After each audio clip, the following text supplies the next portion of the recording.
What if I told you that the line between good and evil runs not between nations, not between ideologies, but straight through the heart of every human being? What if the very people you trust the most, the quiet, the kind, the disciplined, were only one situation away from becoming something unrecognizable? We like to believe that evil wears a mask, that it announces itself with fangs and horns. But the terrifying truth is far more subtle, far more human.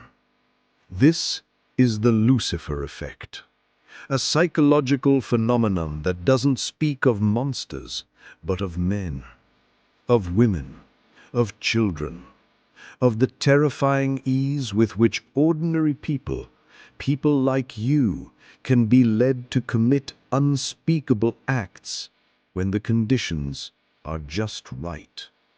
The Lucifer effect isn't fiction. It's science. It's history. It's reality. Coined by psychologist Philip Zimbardo, the term emerged from an infamous experiment in 1971, the Stanford prison experiment. 24 normal college students, no mental illnesses, no history of violence, just young men volunteering for a study, randomly assigned as prisoners or guards. What followed in that basement of Stanford University was not just an experiment, it was a descent. In just 6 days, the guards, boys who were normal just days earlier, became tyrants. They humiliated, degraded, punished, dehumanized. The prisoners broke down emotionally and psychologically. Zimbardo had to shut down the experiment. He had witnessed something that still haunts psychology: how good people, under the right pressure, can become instruments of cruelty.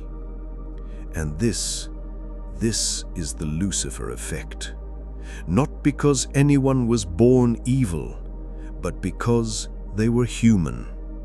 Power without accountability, obedience to authority, anonymity. These ingredients can distort perception. They can erode empathy. They can create monsters. But here's the truth no one wants to admit. The capacity for evil is within all of us. Yes, even you. Not because you're wicked, but because you're human.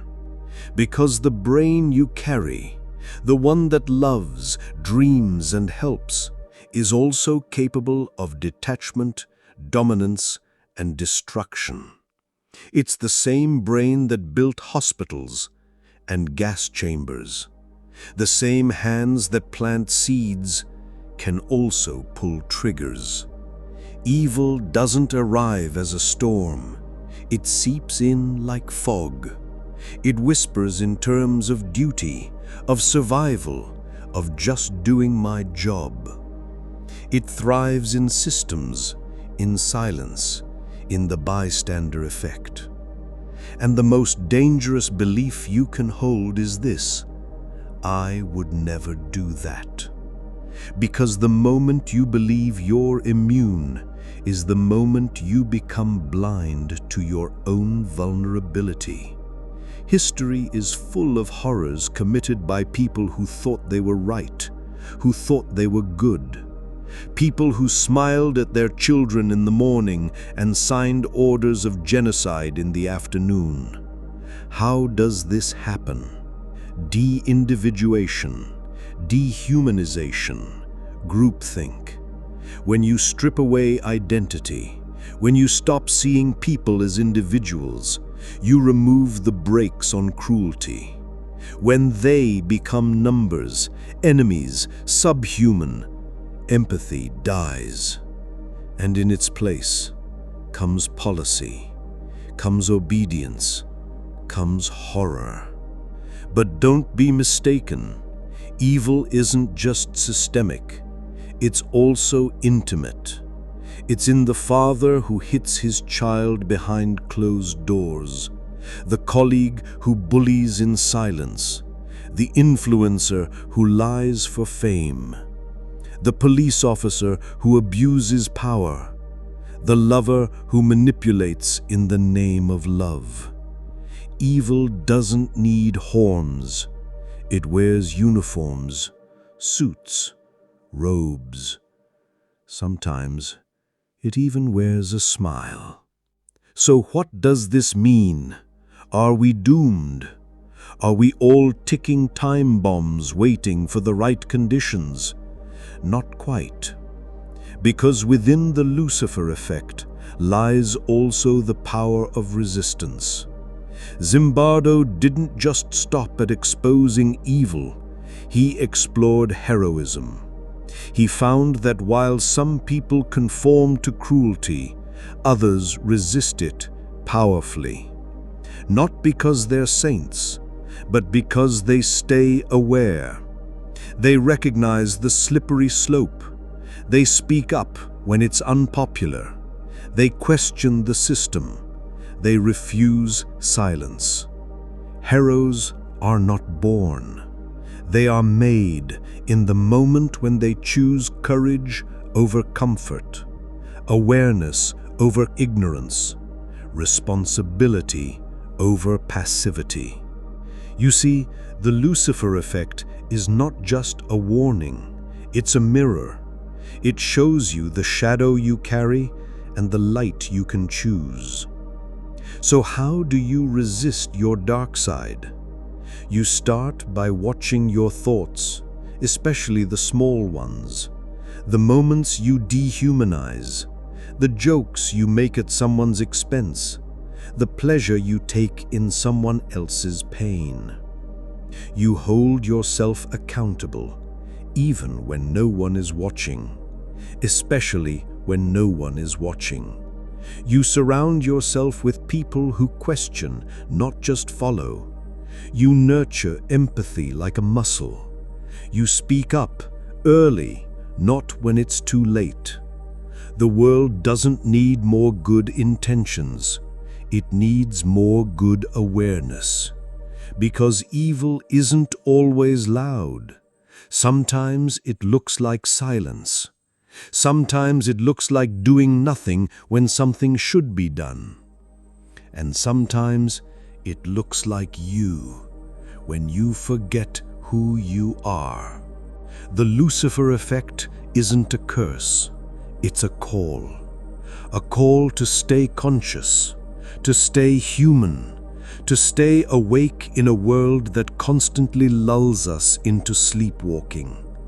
So, the next time you hear about atrocities, cruelty, injustice, don't say, "I would never." Instead, ask, "What would it take for me to?" And then build your life in a way that keeps that answer very, very far away. Because the only true antidote to evil is responsibility. Responsibility for your choices, responsibility for your silence, responsibility for your power, however small. You carry both the angel and the demon within you. The choice is not once. It is made again and again and again. Choose well, because someone's freedom, someone's dignity, someone's life may one day depend on it. And when that day comes, may you remember, the dark side of good people exists, but so does the courage to rise above it. But maybe you're still not convinced. Maybe you think you're the exception, that your morals are bulletproof, that your values are fireproof. But fire has a way of finding the cracks. Consider this. When Nazi Germany was rising, Most people weren't monsters. They were teachers, bakers, poets, priests, people with families, with dreams, and yet they complied. Not because they were inherently evil, but because they were conditioned to obey. They were seduced by order, by fear, by the slow erosion of empathy, one step at a time. It never begins with gas chambers. It begins with language, with them versus us, with those people, with I was just following orders. It begins with jokes that punch down, with silence in the face of bullying, with turning away from the uncomfortable truth just to keep the peace. And if you're not vigilant, you won't even realize you're walking toward the edge of your own moral cliff until you're falling. So again, I ask you, who are you when the lights go out? Who are you when your comfort is threatened? When your job is on the line? When standing up means standing alone? Because that's when your values are tested. Not in moments of ease, but in moments of risk. You say you're good. Prove it when it's dangerous. Prove it when no one is clapping. Prove it when the world tells you to look away. That is the true battlefield of morality. Not on stages, not in sermons, but in silent private choices made every single day. And here's the tragedy. Most evil doesn't look like evil at all. It wears a suit. It signs documents. It creates policies. It whispers, "This is for your own good." And most people just nod. You see, we're not wired for justice. We're wired for belonging. We'll betray our values to stay inside the group. We'll silence our conscience to avoid rejection. That's how systems of cruelty survive. Not with violence, but with quiet compliance. But here's the miracle. That same human nature that makes us susceptible to darkness also gives us the potential for unimaginable courage. The same brain that can be trained to hate can be trained to protect, to rebel, to love with fierce responsibility. Zimbardo once said, "The line between good and evil is permeable, and almost anyone can be induced to cross it when pressured by situational forces. But that same permeability means the line can be crossed back.